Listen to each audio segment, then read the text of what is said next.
Pocos le daban chance a Cabildo Abierto. Hubo, como dijeron por acá, sesudos analistas que le dieron un máximo de 5.000 votos. Hubo otro que le dio 500 votos de máximo.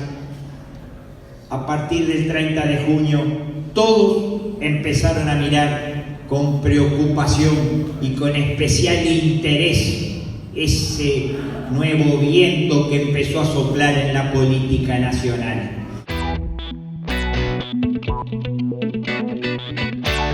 Bienvenidos a un nuevo podcast del Observador. Soy Gonzalo Charquero y estamos en la Mesa Chica, donde junto a los periodistas de la redacción que siguen a los candidatos analizamos lo que dicen y lo que piensan los protagonistas de la carrera electoral.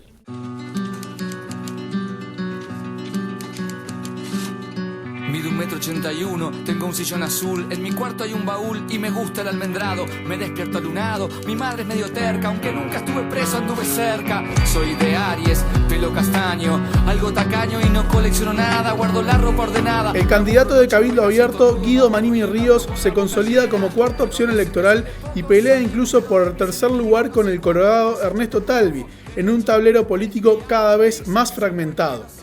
Mientras avanza en su campaña, el presidenciable es cuestionado por rivales políticos y también enfrenta una investigación en la que el fiscal Rodrigo Morosoli busca imputarle un delito de omisión por no haber denunciado que en abril de 2018, cuando era comandante en jefe del ejército, el represor José Nino Gavazo confesó ante el Tribunal de Honor que en 1973 había tirado el cuerpo de Roberto Gomenzoro al Río Negro.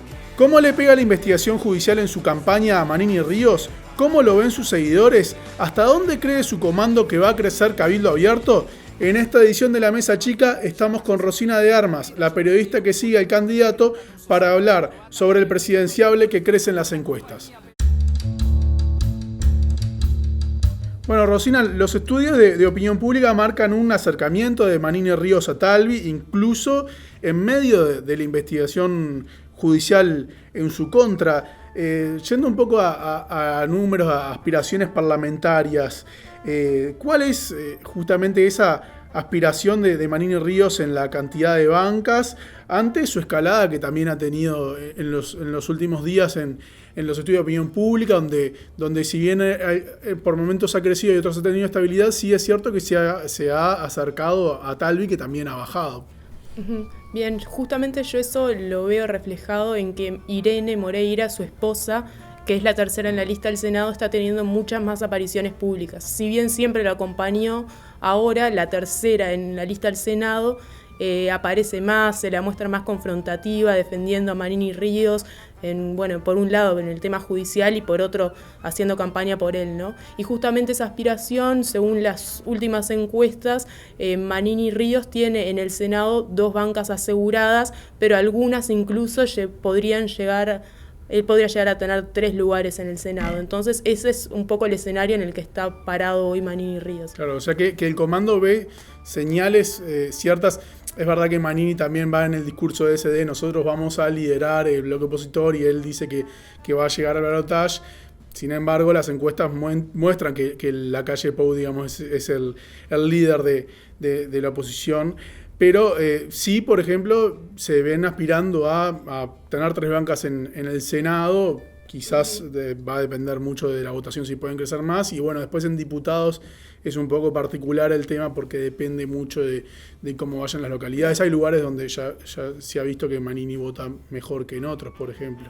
Claro, sí, justamente, lo que decías, eso del bloque opositor es tal cual. Ellos saben que son un jugador decisivo, que sea como fuere, o sea, el apoyo o la campaña que pueda hacer él en el último mes, entre octubre y noviembre, es crucial.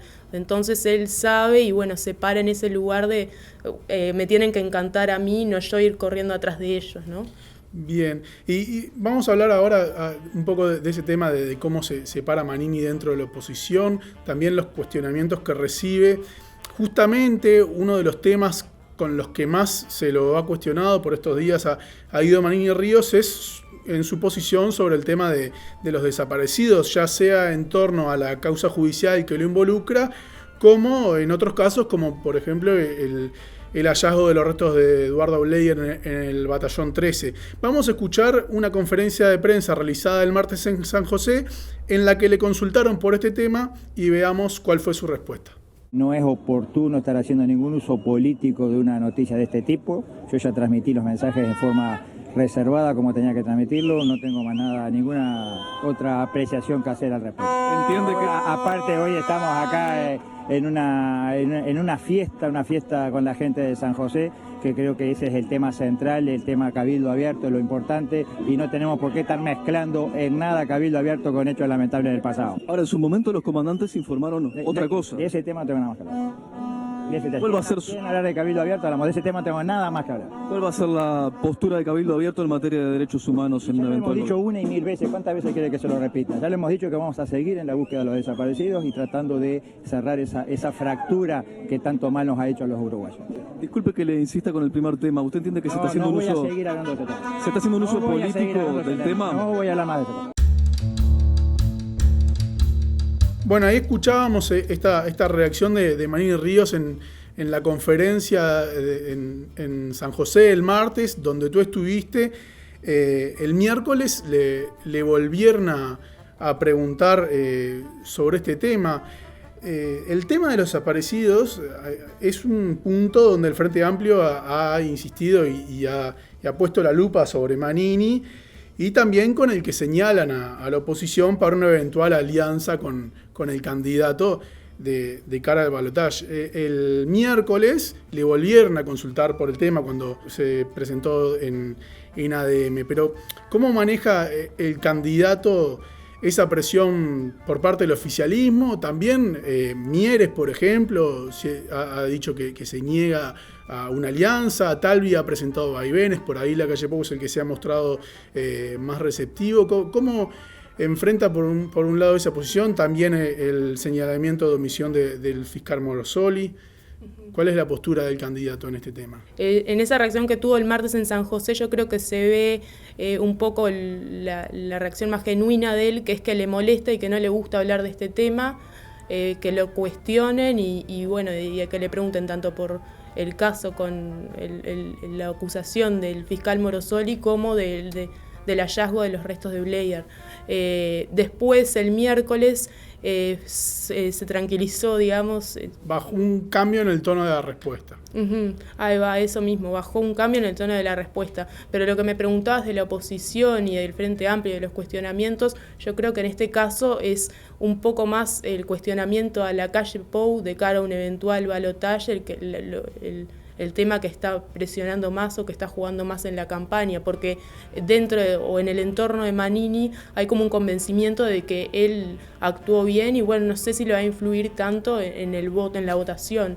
Como que él, para sus seguidores, sigue para adelante con ese discurso. Eso es un poco la forma en que lo van encarando, digamos. Incluso han hecho señalamientos a la justicia, en realidad a la fiscalía, que bueno, uno de los recursos que presenta de inconstitucionalidad para dilatar el proceso va justamente a la fiscalía, digamos. Bueno, y sobre la mesa también estaba, más allá de consideraciones políticas, cómo le sirve, entre comillas, a él el tema del cuestionamiento en medio de la campaña, porque él como que en ciertas formas no se vale de eso, no sé, hace campaña con eso también, de que él es el acusado por el Frente Amplio o por el gobierno, y bueno, es un poco ahí donde está el lugar desde donde se para y cómo se lo han tomado. Los militantes con los que pude hablar en San José en esa recorrida estaban convencidos de que era así, de que, como dice Manini, la Fiscalía es un brazo del gobierno y bueno, de que no hay separación real de poderes,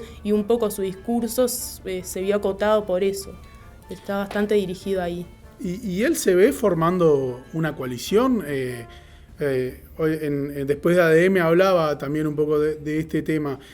¿Puede pedir algo a cambio? ¿Cómo se para en ese eventual escenario de conformar una alianza con otros partidos? Él dice que no se quiere, siempre su discurso fue: no me quiero comprometer con nadie, yo solo voy a ver si se dan las condiciones y si ellos me dan la garantía de que va a haber un cambio con quien sea que gane de la oposición.